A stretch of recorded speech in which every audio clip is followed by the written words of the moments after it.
Selama 5 minggu berturut-turut, TV3 telah menyiarkan kisah suka duka, kehidupan dan pengalaman Perdana Menteri keempat, Datuk Seri Dr. Mahathir Mohamad. Dan malam ini, dalam episod terakhir program khas Mahathir, kami paparkan temu bual eksklusif selama 1 jam dengan beliau. Pada pertemuan ini, Datuk Seri Dr. Mahathir di samping menceritakan pengalamannya sepanjang 22 tahun memegang tampuk pemerintahan, turut menyentuh pelbagai isu lain yang dihadapi oleh rakyat dan negara. Ikuti rakaman temu bual itu yang dikendalikan bersama oleh saya dan penerbit eksekutif program ini, Saadullah Cik Nur, di Pejabat Perdana Menteri di Putrajaya. Terima kasih Datuk Seri kerana sudi untuk ditemu bual oleh TV3. Jadi soalan pertama kami, Datuk Seri, Datuk Seri telah merajui pentadbiran negara selama 22 tahun. Jadi ketika mula menjadi Perdana Menteri, pernah tak terlintas di hati Datuk Seri berapa tahun nak pegang jawatan ini? Saya tak fikir saya akan jadi Perdana Menteri begitu lama. Saya fikir dalam 6-7 tahun begitulah, sama dengan Tun Razak, Tun Husin. Habis-habis sangat pun sama dengan Nunggu lah, 13 tahun. Tapi saya tak sangka saya nak jadi Perdana Menteri begitu lama. Jadi kita indah kembali tahun 1976 ketika Allahyarham Tun Husin menjadi Perdana Menteri. Kemudian beberapa bulan Datuk Seri dilantik sebagai timbalannya.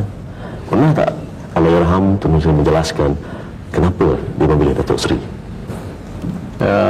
Tidak secara langsung, tapi ada saya berjumpa dengan dia untuk meminta supaya dilarang menteri-menteri dan orang lain pergi ke London untuk lihat Tun kerana Tun patut berehat. Semasa itu dia berkata kepada saya, Tun pesan kalau ada apa-apa masalah yang dihadapi, Tun pesan kepada dia supaya jemput, panggil saya lah, suruh tolong sama-sama mengatasi masalah. Jadi saya fikir sikit banyak Tun mempengaruhi juga fikiran saya, fikiran Tun Husin, Datuk Husin. Apakah barangkali ada ciri-ciri tertentu atau keistimewaan yang dilihat oleh Tun ketika itu, maka Datuk Seri menjadi orang kedua ni? Pernah tak dijelaskan secara Datuk Husin? Ya. Dia tak jelas lain. Itu sajalah yang saya fikir kot relevan. Betul tak tahulah itu. Saya punya agak-agak sajalah. Dan kemudian ketika melepaskan jawatan Perdana Menteri, apakah amanat Tun Husin sekiranya ada ketika itu? Dia tak banyak. Cuma bila dia dah sakit, dah nampak dia tak boleh bekerja lagi, dia beritahu kepada saya dulu. Kata dia nak step down lah, nak berhenti, dan dia diserah kepada saya. Tapi tak ada pesanan yang tepat lah. Datuk Seri, ketika mula Datuk Seri menarujui negara, Datuk Seri memperkenalkan banyak dasar yang agak radikal. Jadi seperti pandang ke timur, industri berat, penerapan nilai-nilai Islam. Jadi bagaimana Datuk Seri lihat penerimaan rakyat ketika itu dan sekarang? Ya, memang pada mulanya rakyat berasa sanksi, tidak begitu yakin cara-cara ini ataupun dasar ini akan mendatangkan hasil. Umumnya rakyat pada masa itu tidak percaya kepada diri sendiri.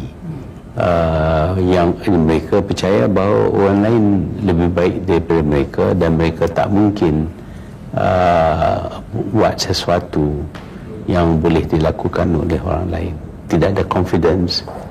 Jadi bila kita perkenalkan satu-satu dasar ataupun satu pendekatan, ramai yang berasa skeptikal lah, tak percaya boleh jadi.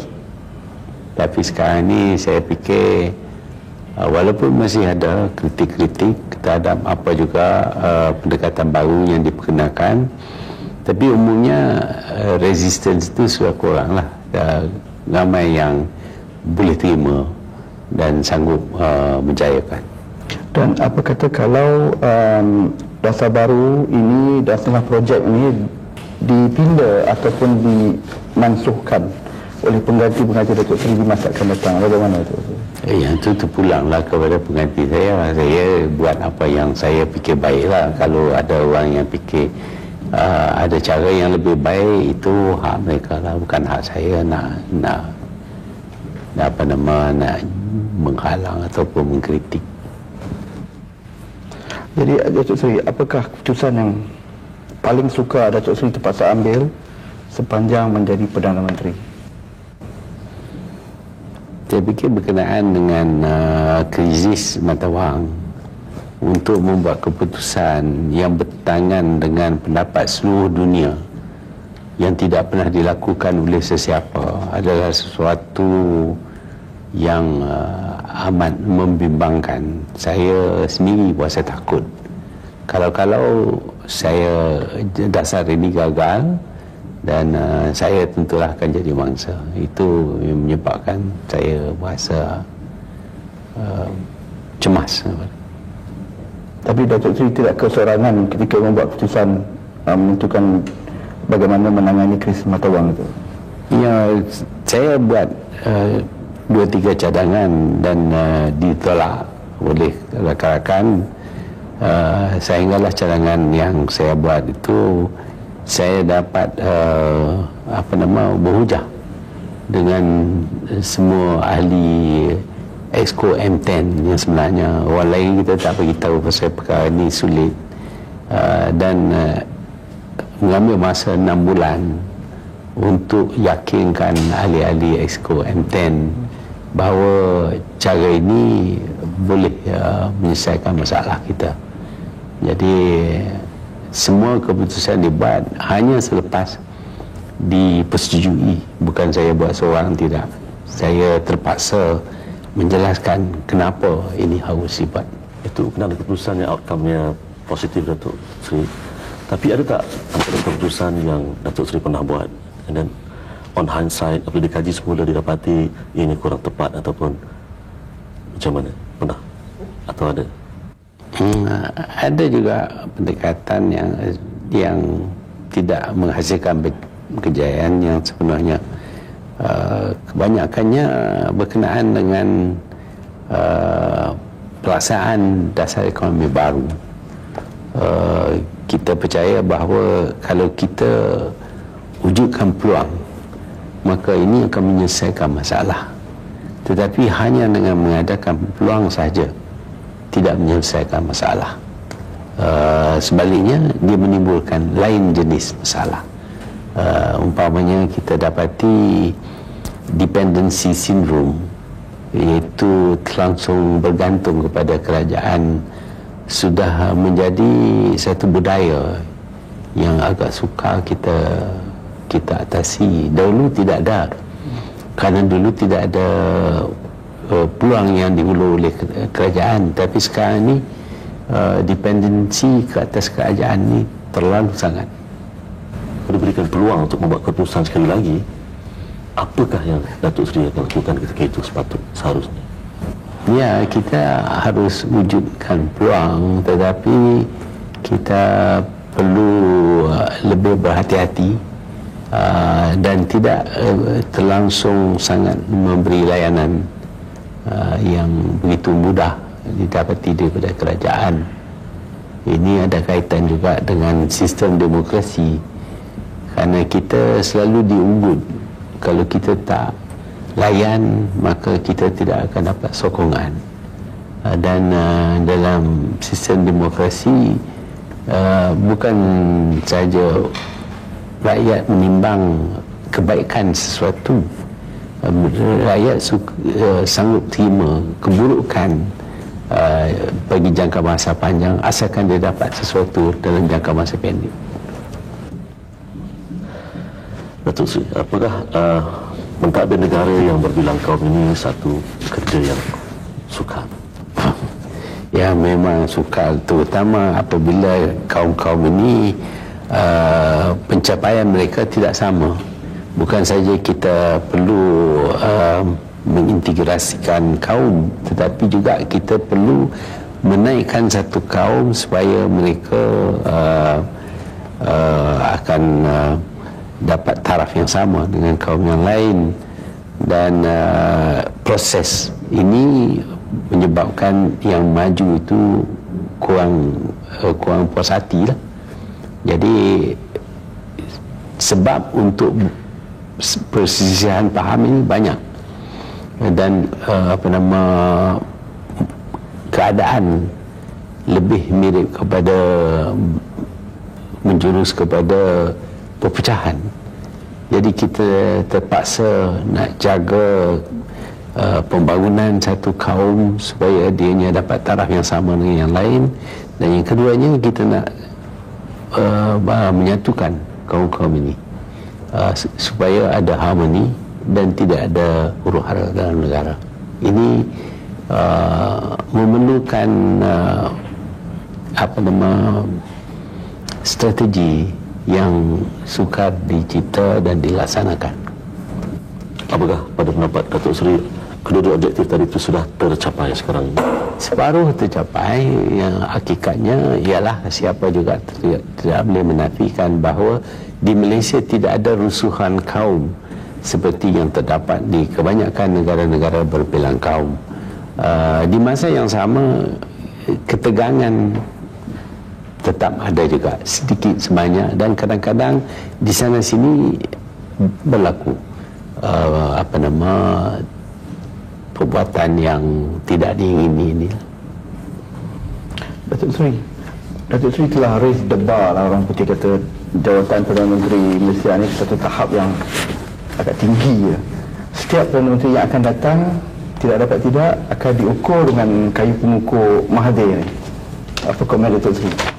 Ya, saya berpendapat bahawa tiap seorang mempunyai cara dia sendiri. Kita tidak boleh harap semua orang akan sama ada daripada segi pendekatan ataupun pencapaian. Saya biasa ditanya semasa Datuk Husin jadi Perdana Menteri, kenapa dia tidak seperti Tun Razak. Saya jawab bahawa stylenya berbeza tapi matlamatnya sama. Jadi kadang-kadang dia lebih cepat, kadang-kadang dia lewat. Itu naluri manusia. Jadi kita tidak sama antara satu sama lain. Antara anak kembar pun terdapat perbezaan, apatah lagi orang yang berlainan. Jadi tidak adil lah nanti kalau Perdana Menteri yang akan datang diukur dengan pencapaian yang telah berlaku selama 22 tahun. Ya, semua kita akan membuat ukuran. Kalau orang kata Tun Husin dengan Tun Razak berbeza, bermakna kita buat ukuran. Kita ambil Tun Razak sebagai standard, kita ambil Tun Husin sebagai penyambung jawatan itu, dan tiap masa orang akan buat penilaian dengan membuat bandingan tidak dapat dielak. Apakah nasihat dan harapan Datuk Seri kepada bakal Perdana Menteri Malaysia yang akan datang? Saya berpendapat bahawa sistem dan strategi sudah pun kita persetujui. Yang diperlukan ialah untuk memperbaiki itu saja. Jadi saya fikir siapa saja yang jadi Perdana Menteri, dan saya yakin mereka yang dipilih tentulah mereka yang layak, akan dapat menjalankan tugas mereka dengan sempurna. Banyak orang kata dia serius, dia garang, nampak muka garang kan, menakutkan orang dan sebagainya. Tapi dengan sebenarnya he is just like anybody else. Dia pandai meluangkan masanya untuk berkawan, mesra dengan kawan-kawan dan juga dengan family. Ada kalanya dia perlulah nampak serius sebab tugas-tugasnya. Tetapi luar pada itu, banyak kali dia nanti relax dan bergurau dan bercakap secara mesra kepada rakan-rakannya semua.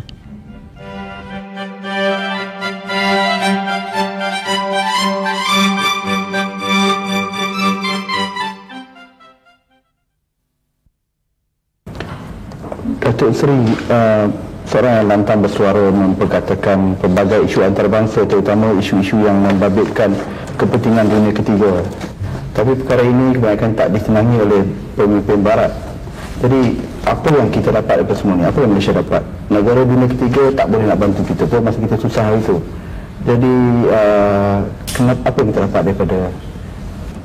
Kita dapat banyak. Kalau kita kira daripada demokrasi dunia, bermakna bahawa kita boleh dapat sokongan daripada negara-negara ketiga ini yang lebih ramai daripada negara maju. Di masa yang sama dia timbul kepuasan hati bahawa kita menolong orang yang susah, kita mempertahankan orang yang susah, underdog. Jadi in the end, akhirnya yang memuaskan kita ialah nilai yang kita beri terhadap peranan yang kita mainkan, bukan pandangan orang lain. Kalau kita buat sesuatu yang baik, walaupun ada orang yang membuat fitnah dan sebagainya, tetapi kita tahu kita buat sesuatu yang baik dan hati kita lega. Apakah Datuk Seri bersetuju jika dikatakan dasar penerapan nilai Islam yang diperkenalkan oleh kerajaan umpamanya telah seperti menjadi senjata makan tuan? Kerana apabila ada orang yang berpendapat bahawa seolah-olah nilai yang diperkenalkan oleh kerajaan itu adalah hampir menyamai atau lebih daripada apa yang dibawa oleh PAS, dan barangkali mereka akan memberikan sokongan kepada parti siasat itu. Jadi adakah UMNO telah terperangkap di sini? Tidak sama sekali. Kita berpendapat bahawa nilai Islam adalah nilai-nilai yang diamalkan oleh UMNO.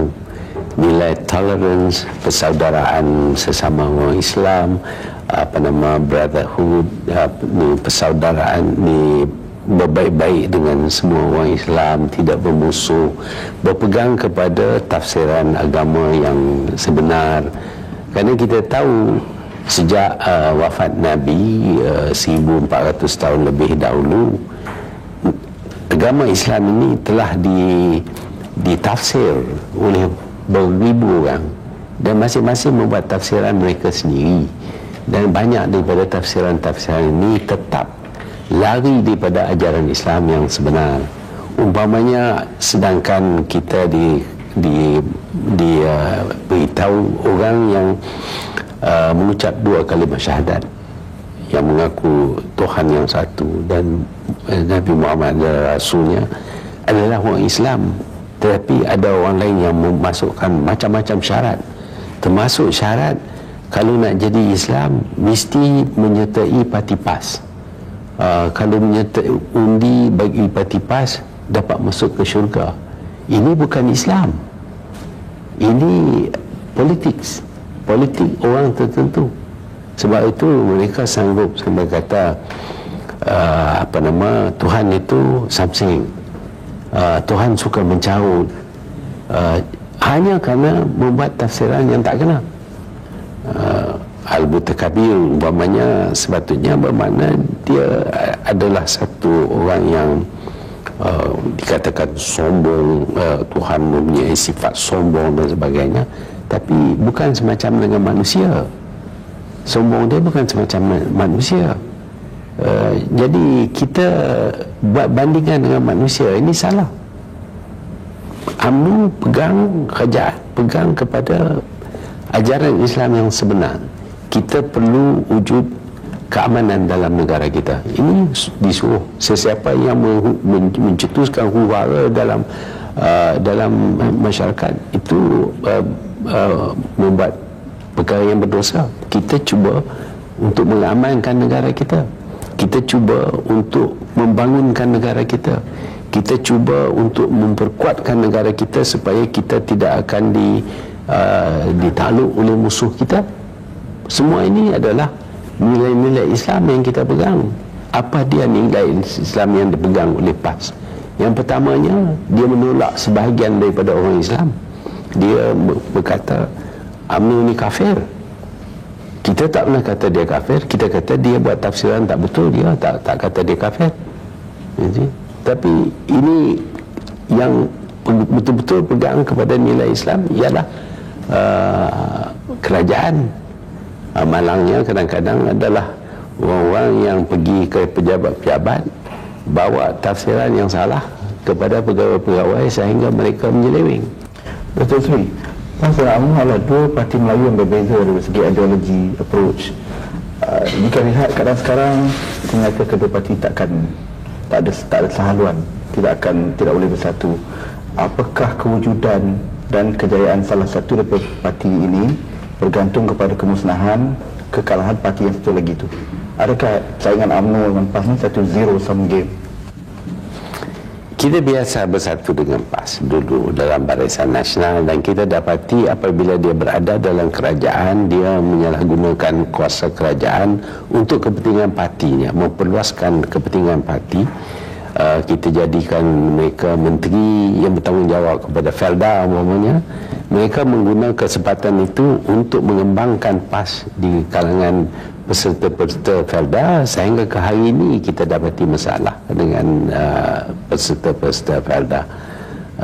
Jadi kita sudah hilang kepercayaan kepada PAS kerana dia tak pegang kepada janji, dan juga dia tidak beramanah apabila berada dalam kerajaan lain yang dilakukannya. Jadi sukar bagi kita untuk bekerjasama dengan PAS.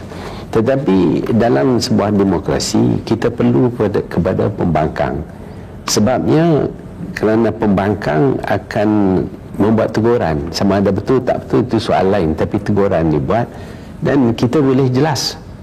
Dan kalau kita betul-betul bersalah, kita boleh betulkan. Itu kebaikan demokrasi lah. Jadi malangnya parti lawan kita ialah parti PAS yang tidak begitu banyak menyumbang kepada pembetulan kerajaan. Namun demikian kita terima hakikat bahawa ada parti PAS, tapi untuk menyatukan PAS dengan UMNO saya nampak agak sukar, melainkan PAS gugurkan dasar-dasar yang anti-Islam yang ada kepada PAS. Apakah yang cuba dicapai dengan mengisytiharkan Malaysia sebagai negara Islam tempoh hari? Itu hanya pengakuan tentang hakikat yang sebenar. Apabila kita tubuh Malaysia, kita sebut di situ bahawa agama rasmi Malaysia ialah agama Islam. Tetapi Islam membenar agama-agama lain, sebab itu dalam perlembagaan juga kita sebut bahawa agama-agama lain boleh diamalkan oleh orang lain. Tapi negara ini terima Islam sebagai agama rasmi, dan segala-gala yang kita buat dalam kerajaan ini mestilah tertakluk kepada ajaran Islam. Mungkin orang tak begitu percaya, tapi satu daripada ajaran Islam ialah untuk menentukan sesebuah negara itu aman, tidak huru-hara. Itu ajaran Islam. Jadi kita harus urus negara kita supaya dianya selalunya aman dan maju dan mampu mempertahankan diri. Ini ajaran Islam. Jadi kita berpendapat bahawa apa yang kita lakukan ini sejajar dengan kehendak agama Islam. Sebab itu kita berhak untuk memperkenalkan diri kita sebagai negara Islam, dan dunia iktiraf kita bukan saja sebagai negara Islam, bahkan ramai yang berkata bahawa ini adalah contoh negara Islam, negara Islam yang menjadi contoh kepada negara-negara lain yang mempunyai penduduk Islam kadang-kadang sampai 100%. Pada kalangan Datuk Seri, apakah musuh paling utama orang Melayu? Musuh paling utama orang Melayu ialah orang Melayu sendiri. Kalau kita tahu kemajuan ataupun kemunduran sesuatu bangsa itu bergantung kepada nilai hidup yang dipegang oleh mereka, budaya mereka. Kalau nilai hidup yang dipegang itu baik, maka bangsa itu akan maju. Kalau dia pegang kepada nilai hidup yang tidak baik, ataupun dia pegang kepada yang baik tetapi tidak amalkannya, maka dia akan tidak dapat maju. Jadi yang menghalang orang Melayu daripada mencapai kemajuan ialah kerana pegangan mereka kepada nilai yang tidak baik. Sebab itu mereka boleh dianggap sebagai musuh diri mereka sendiri. Orang lain menjadi musuh kepada mereka kadang-kadang, tapi tidak begitu berkesan seperti orang Melayu sendiri yang menjadi musuh kepada diri mereka. Tiap seorang orang Melayu tidak pegang kepada nilai yang baik. Datuk Seri, apakah sistem kuota akan digunakan kembali, Datuk Seri, jika sistem meritokrasi menemui kegagalan yang besar dan mengancam kesejahteraan orang Melayu? Ya, kita dapati kalau kita bagi terlangsung banyak bantuan, sokongan, tongkat, maka mereka akan menjadi lemah. Sebab itu kita anggap bahawa perlu ada cabaran, dan dengan mengadakan meritokrasi mereka menghadapi cabaran. Apakah kita akan kembali kepada sistem kuota? Saya yakin kalau kita kembali kepada kuota, kita selama-lamanya akan menjadi lemah, dan satu hari orang yang lemah ini akan dikuasai oleh orang lain. Walaupun kita lebih ramai daripada puak-puak lain, tetapi kalau kita lebih bodoh dan kita lebih miskin, maka orang lain akan menguasai kita. Ini harus kita ingat. Sebab itu kita mesti ajar diri kita untuk menghadapi cabaran, mengatasi cabaran.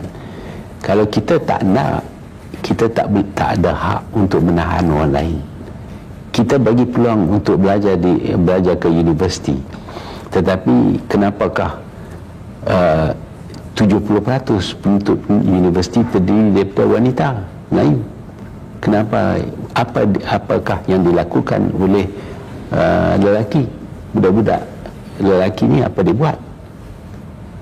Yang jelas ialah dia tak belajar, dia main. Jadi kita nak suruh dia biarkan dia main dan tahan orang lain jangan belajar, itu tak kena. Tapi setengah abad mereka ada 33 tahun bahasa ekonomi baru diperkenalkan. Pencapaian orang Melayu di berbagai bidang masih lemah. Orang Melayu belum yakin untuk berniaga, untuk bersaing tanpa tongkat. Di mana silapnya? Itulah yang saya kata, pegangan orang Melayu kepada nilai hidup berbeza. Dia nak cari cara yang mudah, cara yang senang. Dia nak cepat, jadi kaya. Kita lihat sekarang ni banyak bandar-bandar baru yang tumbuh seperti Cendawan kata orang. Dan bandar-bandar ini penduduknya hampir semuanya terdiri daripada bukan Melayu. Oleh itu kita adakan satu program Prosper untuk menjadikan orang Melayu retailers, penjual runcit di bandar-bandar ini. Dan kita menyediakan segala kemudahan untuk mereka. Kita pada mulanya banyak yang berminat, beribu yang berminat, tetapi akhirnya yang betul-betul berminat hanya 30-40 orang saja. Dan mereka ini pun kadang-kadang kerja sekat jalan, berhenti kerana tak kaya cepat. Nak kaya cepat mudah sekali, minta kontrak kerjaan dan jual kontrak, itu mudah sekali. Hari ini dapat, hari ini boleh jual. Dapat lesen untuk import kereta terpakai, hari ini dapat jadi kaya. Ada tanah sikit, jual, dapat milion-milion ringgit. Itu mudah. Orang lain yang beli tanah itu, dia nak beli, nak usaha, nak dapat hasil daripada tanah itu. Kita ada tanah, jual. Strict. Kalau mengenai sekolah tu, dia tak ada compromise langsung. Kita semua mesti belajar, mesti habis setinggi boleh. Lepas tu boleh buat apa-apa. Asalkan kita penulis semuanya, lepas tu kita ada kebebasan untuk membuat apa-apa. Tapi yang basic tu mesti habis. Seorang yang adil, ramah dan mengambil berat tentang hal ehwal anak-anak, dan cuba memberi sebanyak masa yang diperlukan untuk memastikan hubungan antara anak dengan bapa tu erat. Dan saya rasa syukurlah, walaupun saya tahu tugas dan tanggungjawab beliau mengambil begitu banyak masa, dan kita nampak menjadi setengah hari itu menjadi membawa isu-isu yang merunsingkan selalu kalau kita jumpa, kalau di meja makan dan sebagainya, tak ada, kita tak rasa beban yang beliau pikul itu menjejaskan hubungan antara bapa dengan anak.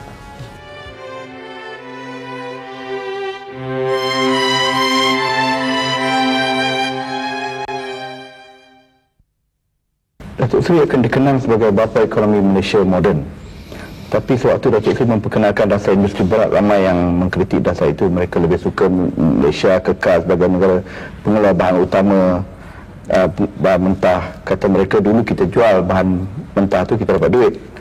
Sekarang kita buat kereta, tapi kita jual pada rakyat kita sendiri dan kita terpaksa bayar royalty kepada pemilik cipta, hak cipta. Apa komen Datuk Seri? Tak benar. Kita mesti ada permulaan. Tak salah kalau kita belajar daripada orang lain waktu mula, tapi akhirnya kita harus mempunyai kebolehan tersendiri. Umpamanya waktu kita perkenalkan kereta Proton, pada masa itu hanya 18% saja isi kandungan kereta Proton itu dihasilkan daripada dalam negeri. Sekarang ini hampir 100%. Kita melalui proses dan mengambil masa, tapi masa yang pendek, cuma dalam 15 tahun. Sekarang ini Proton boleh cipta keretanya sendiri, ujinya sendiri, buat modelnya sendiri, lepas tu dapat memasarkan kereta sendiri. Tapi kena ada permulaan. Kalau kita pada 20 tahun dahulu memang kita tidak ada, tapi kalau kita kata kerana kita tidak ada, kita tidak boleh masuk dalam industri berat, kerana ini kita tidak ada pengetahuan. Sampai sekarang ni kita tak akan ada pengetahuan. Kita kena ada permulaan. Kita bermula dengan satu tapak dan kita patut bersabar. Ini yang jadi masalah selalu ialah nak cepat, nak mudah. Tak ada jalan mudah dalam dunia ni. Bagaimana pula dengan masa depan Proton dan Pro 2 apabila tibanya AFTA nanti? Mampukah kedua kereta nasional ini bersaing ataupun pada satu hari nanti mereka perlu bergabung dengan rakan asing? Ya, kita dalam dunia sekarang ini semuanya bergabung. Industri motor bergabung. Jepun pun terpaksa bergabung. Mitsubishi sekarang ini dikuasai oleh Mercedes, Mazda oleh Ford dan lain-lain. Nissan sudah dijual kepada Perancis. Jadi ini adalah aliran. Tapi kita mesti perkukuhkan ketahanan kita. Kalaupun kita terpaksa bergabung, maka kita boleh bergabung daripada position of strength. Kekuatan kita ada. Kita masuk bukan sebagai pengemis, tetapi kerana kita ada sumbangan tertentu. Itu cara yang perlu kita buat. Tetapi kalau kita boleh, kita pertahankan kebebasan kita sehingga seberapa lama yang boleh. Kita berpindah kepada soal politik. Datuk Seri mempunyai kesedaran politik, political consciousness sejak di bangku sekolah lagi. Jadi siapakah Datuk Seri atau insiden apakah yang mempunyai kesan paling besar terhadap pemikiran Datuk Seri di dalam politik? Ya, saya belajar sejarah dan saya lihat dalam sejarah ada negara yang maju kemudian jadi mundur, ada empire yang besar kemudian lumpuh dan hilang sama sekali. Ada pula negara yang lemah, tiba-tiba mereka berjaya membangunkan negara mereka. Dan pada masa itu pun terfikir juga, apakah orang Melayu, pada masa itu saya tak fikir pasal Malaysia ataupun Malaya, saya cuma fikir tentang orang Melayu saja, yang pada masa itu pun begitu lemah. Di Pekan Al-Rasta umpamanya ada Pekan Melayu. Dulu ada orang Melayu menjaga di situ. Semasa saya kecil pun bilangan orang Melayu menjaga di situ tinggal satu saja. Saya tanya kepada diri saya, kenapa? Ya, apakah kekurangan? Jadi ini yang menyebabkan saya berminat dengan, pada masa itu tak dipanggil politik lah, masalah bagaimana mengatasi kelemahan orang Melayu. sehingga sekarang pun masih itu antara legenda perjuangan Datuk Seri. Jadi apakah rahsia Datuk Seri dapat bertahan dalam politik? Bagaimana Datuk Seri boleh menahan telinga, hati dan perasaan hidup dalam dunia politik yang banyak muslihat, intrik dan cantas mencantas?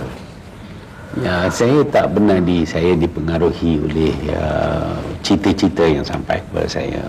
Banyak cerita yang datang. Kalau saya mudah terpengaruh, mungkin saya ambil tindakan yang akan menyebabkan saya menjadi tidak popular. Dan saya mempunyai tolerance yang tinggi. Saya tak harap orang yang saya kenal adalah manusia yang tidak cacat sama sekali, perfect. Tak ada manusia yang perfect. Saya sendiri pun tak perfect, dan saya terpaksa tolerate, tahan kalau orang lain buat sesuatu yang pada pendapat saya tidak begitu baik. Saya terima hakikat bahawa itu dia kerana kebolehannya ataupun minatnya atau pendiriannya memang berbeza dengan saya. Saya terima. Saya tak pernah tukar staf saya. Staf saya daripada Datuk Husin, saya dapat staf Datuk Husin, dia duduk situlah, saya tak tukar. Ada setengah-setengah orang bila masuk aja dalam kementerian, tukar untuk nak ambil orang yang sesuai. Saya terima semua orang. Saya boleh bekerja. Ya, kalau tanya staf saya ada yang bekerja dengan saya daripada masa saya Timbalan Perdana Menteri, tak ada. Saya rate of tolerance tu tinggi. Kalau dia buat tak kena, saya cuba cari jalan supaya kena. Sepanjang kari politik, banyak keputusan pedih dan sukar terpaksa dibuat. Bagaimanakah Datuk Seri menguatkan diri dalam mengambil keputusan-keputusan yang sukar dan kadang-kadang tidak popular? Kita kena fikir. Saya selalu fikir tentang jangka panjang. Saya tak fikir tentang immediate gain. Jadi kalau kita fikir, buat penilaian dan kita tanya diri kita, apa perasaan orang itu, apa perasaan orang lain, dan kita buat assessment, saya fikir keputusan yang kita buat tidaklah terlalu buruk. Kalaupun tak boleh diterima hari ini, kemudiannya akan diterima juga, kerana keputusan itu memang baik. Jadi saya berpandu kepada itu lah. Datuk Seri Abdul Rahman Abdawi ialah Timbalan Perdana Menteri Datuk Seri yang keempat. Jadi boleh Datuk Seri ceritakan apakah ciri-ciri yang membezakan beliau dengan timbalan-timbalan Perdana Menteri yang lain? Ya, saya tak pernah buang satu pun timbalan Perdana Menteri saya. Mereka berhenti sendiri, boleh dikatakan.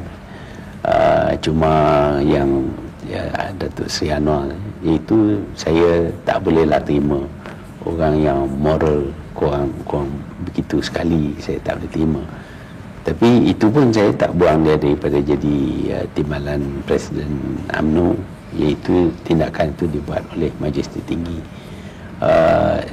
Saya dapati bahawa kadang-kadang terdapat perasaan gopoh nak jadi Perdana Menteri terlangsung cepat, dengan itu mengambil tindakan yang tidak wajar. For example, pada mulanya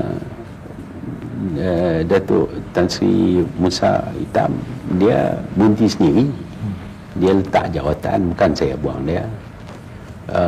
Cik Rafa pun letak jawatan pasal cabaran daripada Datuk Seri Anwar. Jadi Datuk Abdullah, saya dulu dia menentang saya, semua orang tahu dia masuk dengan Teguh Zali nak kalahkan saya, tapi saya tak simpan dalam hati lah benda-benda ni, asalkan dia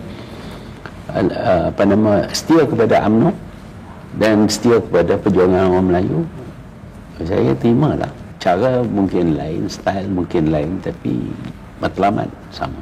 Sebab itu saya berpendapat dia layak. Jadi Datuk Seri, adakah Tengku Razali Hamzah, masa depan Tengku Razali Hamzah dalam UMNO, adakah beliau telah ditakdirkan tidak akan dapat memegang apa-apa jawatan tinggi dalam parti? Saya berpendapat bahawa semua daripada kita mesti terima hakikat bahawa kadang-kadang tiba masanya yang kita perlu memberi tempat kepada orang lain. Sebab itu saya sendiri letak jawatan. Kalau banyak orang kata saya patut tunggu sampai lama, tapi saya berpendapat bahawa masa sudah tiba untuk kita undur diri. Dan saya percaya semua orang, bukan saja Tun Razali lah, semua orang patut terima hakikat bahawa mereka sudah berada sekian lama dan patutlah bagi tempat kepada orang lain juga. Sama ada mereka lebih baik, mereka fikir mereka lebih baik ataupun tidak, itu soal lain. Tapi kita kena terima our time has come. Masa kita sudah tiba dan kita patut undur diri. Baik, Datuk Seri telah berjaya merapatkan jurang yang pernah wujud di dalam UMNO. Dalam perhimpunan Agung UMNO baru-baru ini, Datuk Seri katakan bahawa Datuk Seri tinggalkan UMNO dalam keadaan yang kukuh. Tapi sejauh manakah Datuk Seri yakin bahawa ahli parti akan benar-benar meletakkan kepentingan UMNO di atas kepentingan individu atau pribadi? Ya, terdapat hakisan dalam kesetiaan kepada parti. Ini yang sekali lagi saya telah berkata, yang boleh mengalahkan UMNO ialah UMNO, bukan PAS. Ini disebabkan oleh kadang-kadang ramai daripada ahli UMNO tidak setia kepada parti. Umpamanya kalaulah kita letak satu calon dan dia tak suka kepada calon itu, dia tak pandang kekalahan calon itu adalah kekalahan parti. Dia nampak kekalahan calon itu adalah kekalahan musuh dia ataupun orang yang bertanding dengan dia. Dia rela orang itu kalah dan parti kalah. Kalau ramai buat macam ini, saya yakin UMNO akan kalah.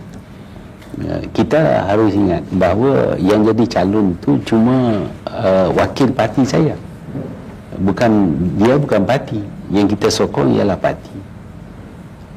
Sebab itu UMNO tak boleh utamakan diri sendiri ataupun orang-orang tertentu dalam parti. Mesti utamakan parti. Yang nak memerintah parti, bukan orang. Datuk Seri, undi pengundi baru dijangka akan menjadi penentu dalam pilihan raya umum akan datang. Apakah yang perlu dilakukan bagi meyakinkan golongan muda Melayu bahawa UMNO dan Barisan Nasional adalah partinya yang mampu memperjuangkan nasib mereka sekarang dan akan datang? Ya, mereka ini lahir dalam zaman yang Malaysia sudah berubah.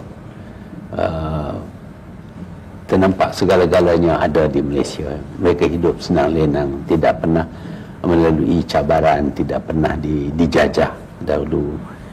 Dengan ini maka sikap mereka berlawanan daripada orang-orang tua UMNO yang berjuang semasa belum merdeka lagi.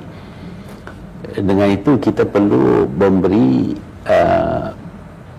kursus dan pengajaran kepada mereka supaya mereka faham betul-betul usul asal sejarah perjuangan parti dan bagaimana parti ini dapat dijayakan dan apa yang perlu dibuat untuk meneruskan kejayaan ini. Barulah rakyat akan faham dan sokong parti. UMNO telah berjasa, tetapi apabila kita kata berjasa, ada yang berpendapat bahawa kalau orang lain jadi kerajaan pun mereka akan berjasa. Itu tak benar, kerana banyak kerajaan dalam dunia dan ramai daripada mereka tidak dapat membangunkan negara mereka. UMNO berjaya membangunkan negara kita ini, menjaga keamanan, hubungan antara kaum dengan kaum semua. Jadi kalau nak tahu berjaya atau tidak, kita kena banding dengan sesuatu yang lain. Kalau tak boleh dapat banding dalam negeri, kita pergi ke negara lain. Kalau kita pergi ke dalam negeri, kita juga boleh buat bandingan. Umpamanya kalau kita banding antara kerajaan negeri PAS dengan Kelantan, Terengganu, kerajaan PBB dahulu di Sabah, semuanya tidak berjaya. Yang berjaya ialah kerajaan yang mempunyai tulang belakangnya UMNO. Perkara duduk belakang ni adalah perkara biasa seperti hari Sabtu, hari Minggu, hari kelepasan. Datuk Seri suka memandu kereta sendiri. Kalau sekiranya Datin ada bersama sekali, Datin akan duduk sebelah, maka saya akan duduk sebelah belakang. Perasaan saya pada mula-mula amat susah saya nak duduk sebab dia seorang Perdana Menteri, saya hanya pemandu tapi duduk di belakang. Waktu tu memang kalau amat susah saya nak menyandar pun saya tak berani. Ya, arahan yang diberi oleh PM taklah cara menengking ataupun cara kas-kas. Dia bagi cara diplomasi. Jadi dia bagi tahu kata okey, Kau Selatan nak ini. Tak payah ditengking. Jadi kita terima pun dengan senang hati. Kita laksana pun dengan hati yang puas hati lah. Saya jadi sesuatu dia bagi arahan, tak payah orang kata, tak payah berulang kali. Kita sekali dia bagi arahan faham. Jadi dia tak pernah ada sikap marah, sikap bengih dia tak ada. Jadi macam walaupun dia bos kita, walaupun dia pemimpin nombor satu negara, tapi arahan yang diberi itu biasa saja.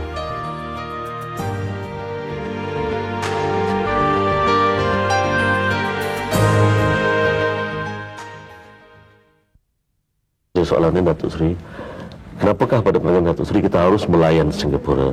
Kita tahu mereka sebuah negara kecil yang ada orang kata tidak ada kerja lain selain mencari keburukan Malaysia. Ya, kita tak ada masalah dengan rakyat Singapura. Mereka semangat sama dengan kita, mereka daripada satu bangsa juga, dan ramai juga daripada mereka berasal daripada Malaysia.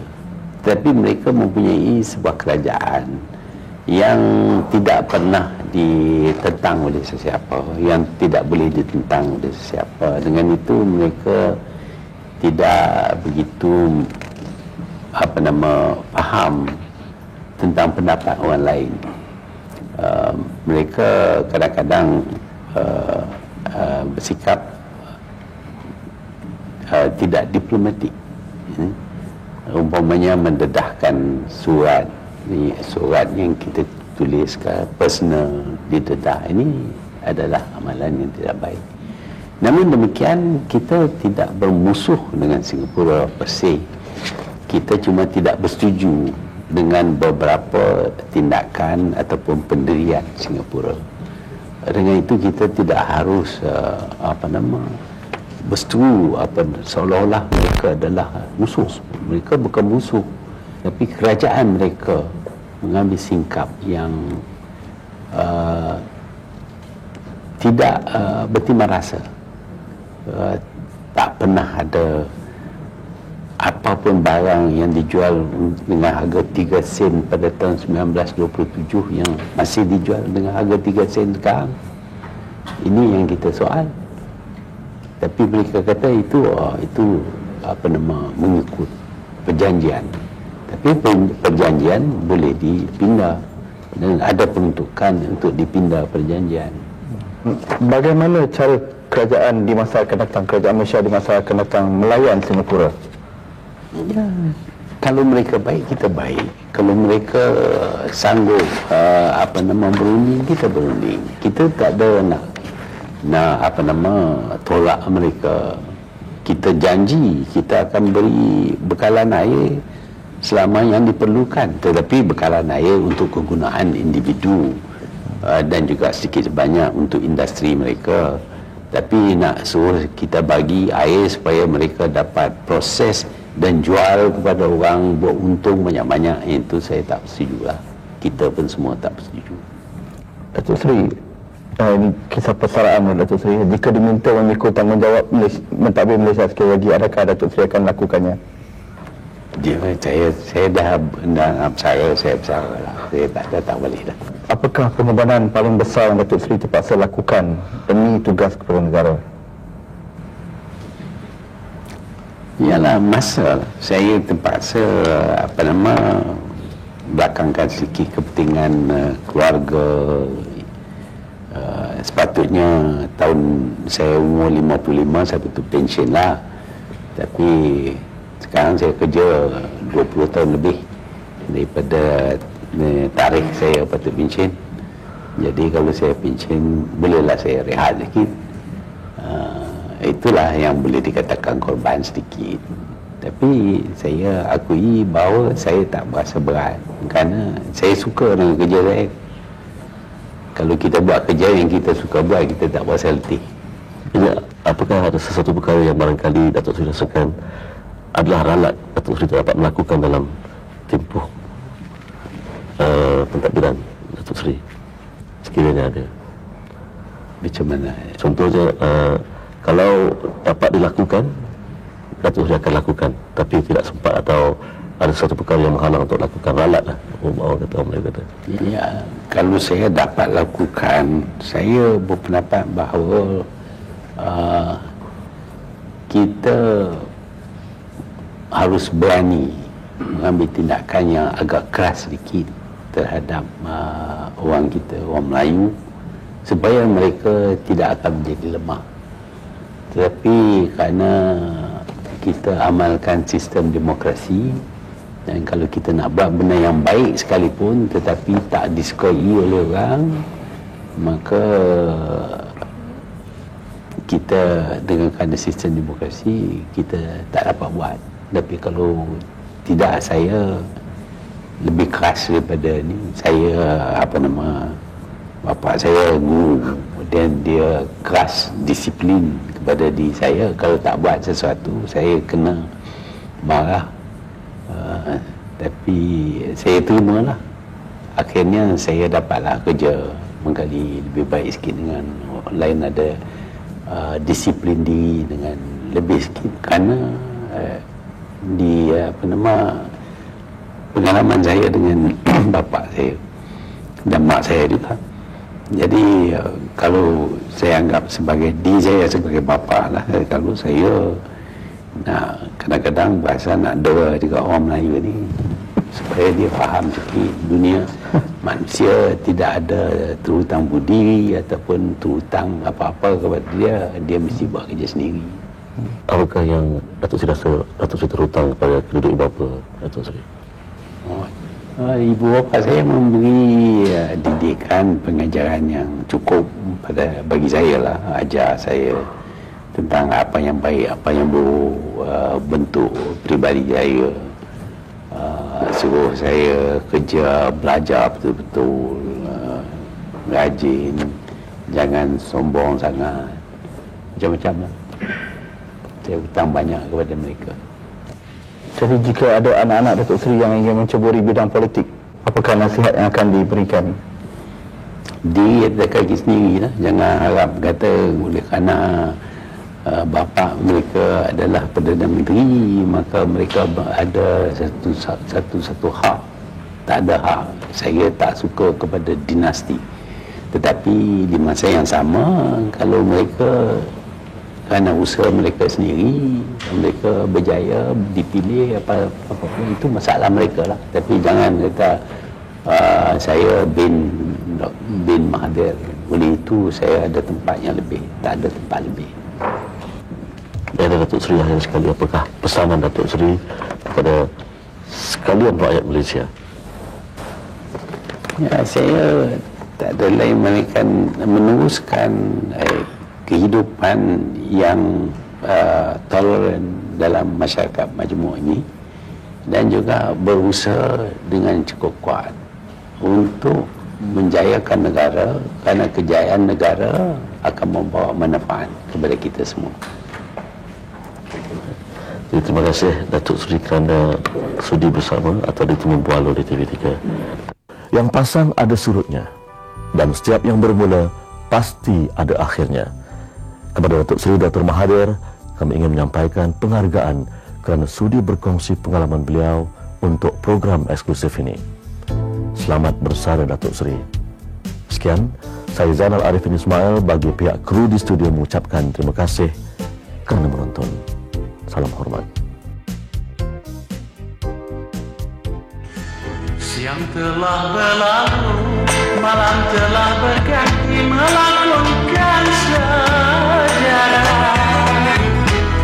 Kisah seorang putra yang gagah perkasa mentadbirkan negara. Si putra Panglima terbilang yang disanjung dan dipuja.